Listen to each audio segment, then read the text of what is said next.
what's going on, guys? Welcome back to another one. So Colorado season opener against North Dakota State has Athlon's 5 early games with upset potential. So they're saying that this is potentially could be an upset game here. So let's talk about it. Stay tuned. Guys, please do me a favor. Before we get into this video, please give us a like, comment, share, and subscribe. Also hit the bell notification so you can get updated on my latest content as it drops. All of that will be greatly appreciated by me. So Athlon's 5 early games with upset potential.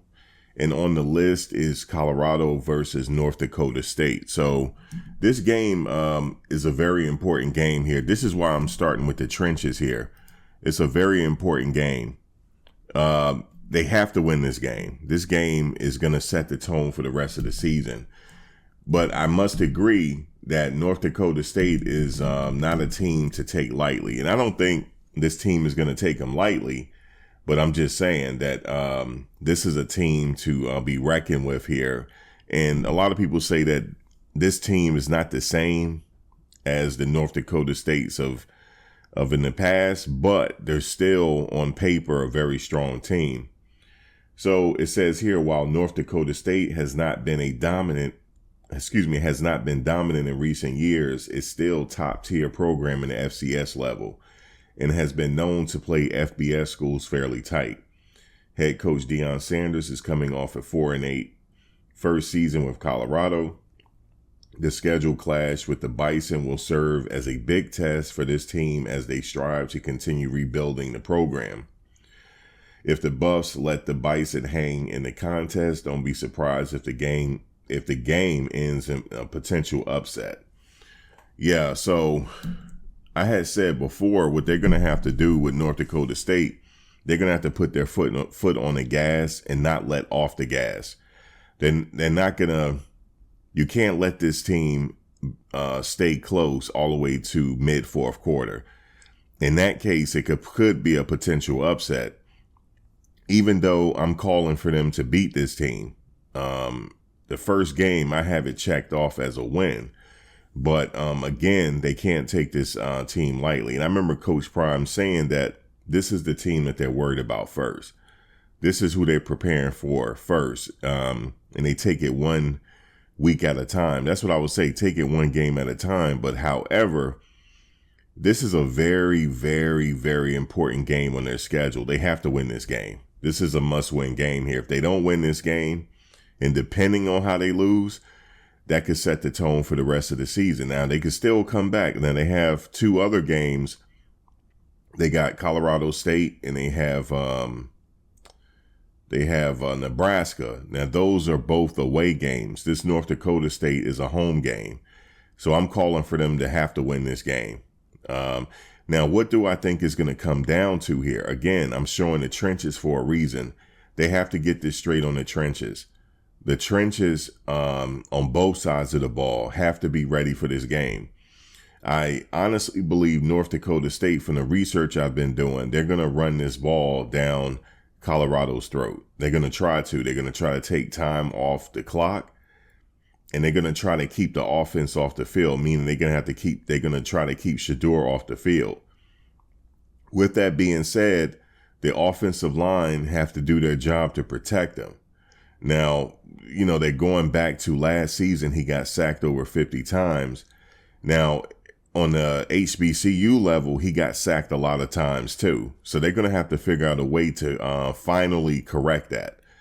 To keep that sack total, I would say for the whole season, they have to keep that sack total at 20 or below for the whole season, and for them to really want to compete postseason, after the holidays. I think the goal is to compete after the holidays, to get into that playoff situation. The only way to get into that playoff situation, they have to correct that situation with protecting the quarterback. They have to do it. It's non-negotiable here. They have to do it. There's a lot riding on this. But again, getting back to North Dakota State, I'm looking at the article here, but they're just saying a lot of things that I had said before. This is the first game of the season. a lot of people going to be watching this game. This is the first game. All eyes are on Colorado. Again, the key takeaways here is the trenches. They got to figure out how to keep that offense on the field, because North Dakota State, if they get Shedeur off the field rather quickly, they're going to try to run that ball and take time off. They're going to try to run that ball and take time off the clock to keep them off the field. If they protect Shedeur, he has a plethora of weapons to throw to. We already know this. He will be able to do it. But he needs time, though. He needs a little bit more time. And we can see, because at this level, I'm just going to say this. I remember Shiloh saying this, because Shiloh played at this level, and he also played at the HBCU level. And I remember him having an interview, and he was saying that, what's the difference between this level and HBCU? He said the linemen are faster. That's the only difference. They're bigger and faster, but everything else is the same. So the reason why I'm saying that is because he's only going to have not even 3 seconds to get that ball out of his hands. If 3 seconds, for him to make a decision, look to his left and right and try to read what's going on and get that ball out of his hands. And, but this is, having a running game is going to keep that honest. They got to have a running game this year, folks. They got to keep it balanced, and especially against North Dakota State. This is where everything is going to be on the table here. They got to have a balanced attack this year. I know last year they said they had struggles running the ball. They can't have any struggles this year running the ball. That's just not up for debate here. And if they keep a balanced attack, he will be able to, even though he got sacked a lot at Jackson State, if you look at his last year, he threw for a lot of yards and he was able to get a lot of people in the game. He was able to get a lot of people participating in the game. He was spreading the ball around. He even spread it around with his tight ends. Even at that last bowl game that they lost, he threw it to Hagler, even though Hagler dropped the ball, but he still looked for the open man. That's what you're going to see this year if he have a little bit of more time and keep that sack total down. That sack total has to stay down. They have to keep a balanced attack. The trenches are going to have to come up big. Some of the X factors are the center and the left and right tackle. Mainly the left tackle, because that's Shedeur's blind side. He's right-handed. Now they're saying that the left tackle is going to be Jordan Seaton. He has a heavy responsibility on his shoulders right now to protect Shedeur's blind side. And also the right tackle. He's going to have a heavy burden as well. Now, I see that a lot of people are saying that Khalil Benson will be starting right tackle, but I've seen him going back and forth between, in practice, left and right tackle. I've seen him lined up on either side, so they might use him interchangeably if they have to. But that center has to be ready as well. That center is going to have to call out certain things on that defense. He's going to have to get his Jeff Saturday on. It's not up for debate. He has to do it. And a lot of people are saying right now, Zelinkus is it.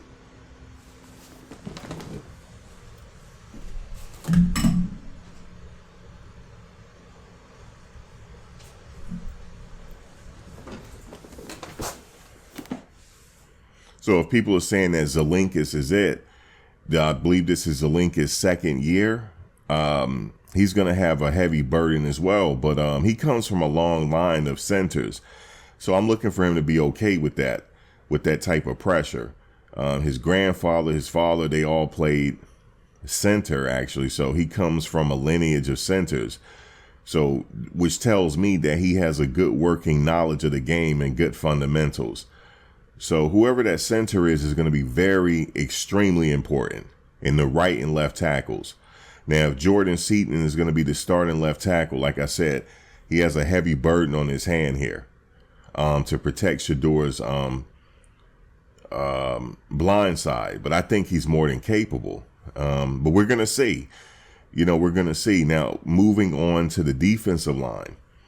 The defensive line is going to have to stop that run in conjunction with the linebackers.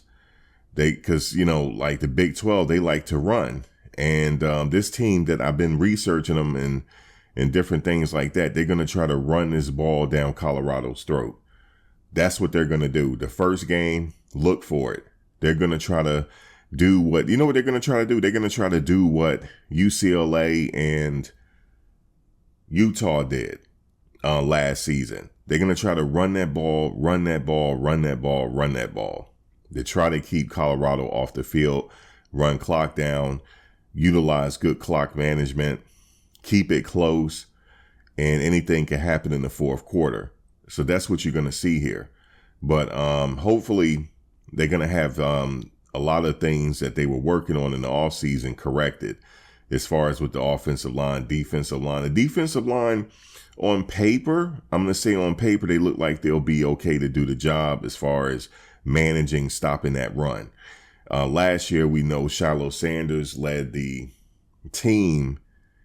Shiloh Sanders led the team in tackles, and I believe Trevor Woods was second.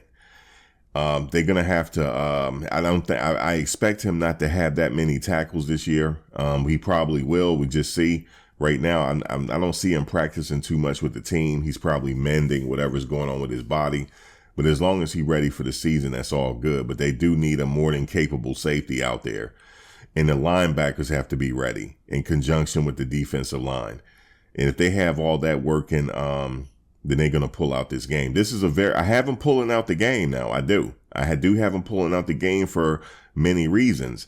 They have Warren Sapp on the team, Lewis on the team. They have the other guy on the team that was from the Baltimore Ravens.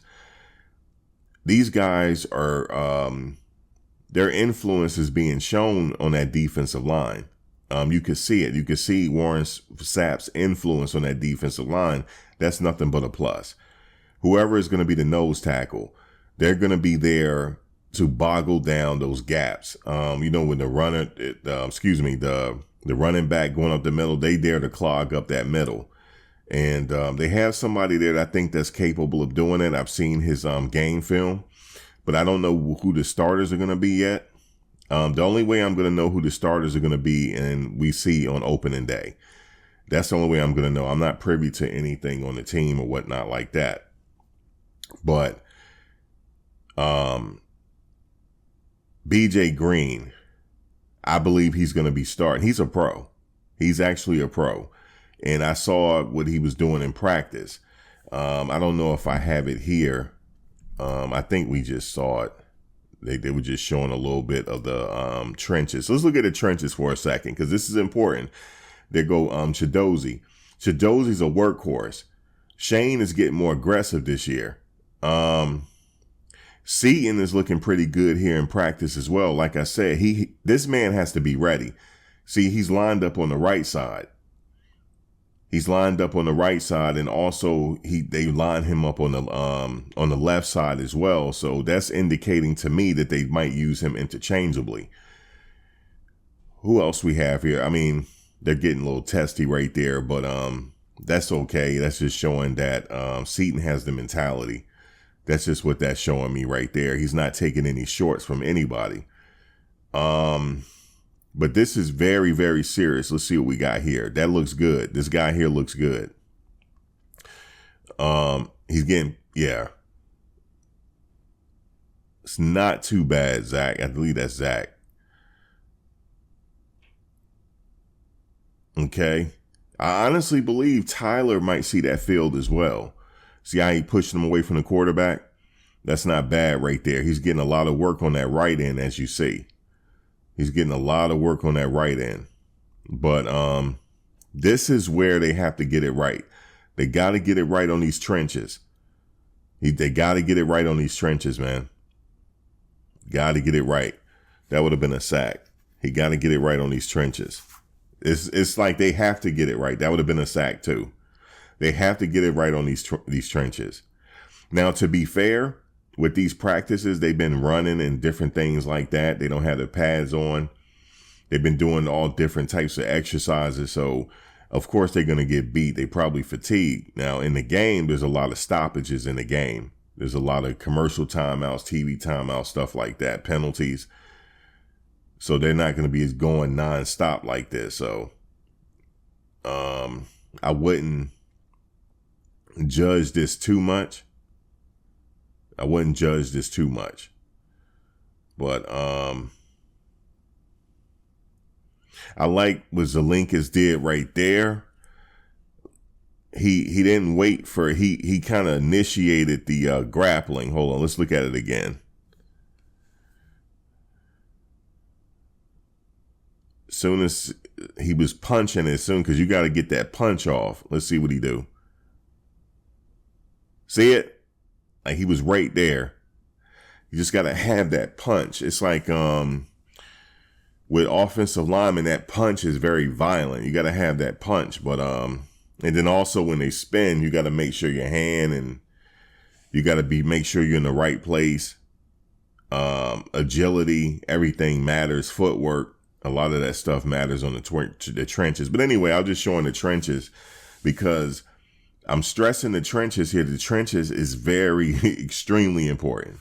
But as long as they hold up, they only have to be average for them to actually do something this year. They only have to be average. But me personally, I would like them above average. But we'll see what happens. The only way we're going to see, all questions will be answered when the season starts. But right now, I don't know who's starting and different things like that. I don't know. But they're working hard in practice, and that's all you can ask for. But that's all I got to say. Drop your comment below. Let me know how you feel about North Dakota State. Have you been doing some research on North Dakota State? I would like to hear from you. All right, guys. Well, hold on a second. Let's look at the wide receivers here. That's the freshman right there. Look like he gonna get some touches this year. I know we got Hayden there as well to transfer. But anyway, Wester looked like he's gonna get a lot of burn this year. Maybe picked up where Xavier Weaver left off, and also the other guy with the dreads. He was looking pretty good as well. But anyway, I'll catch you guys on the next one. Peace. Thanks for watching, guys. But before you go, please like, comment, share, and subscribe. Also hit the bell notification so you can get updated on my latest content as it drops. If you have any video ideas, feel free to leave a comment below. Take care.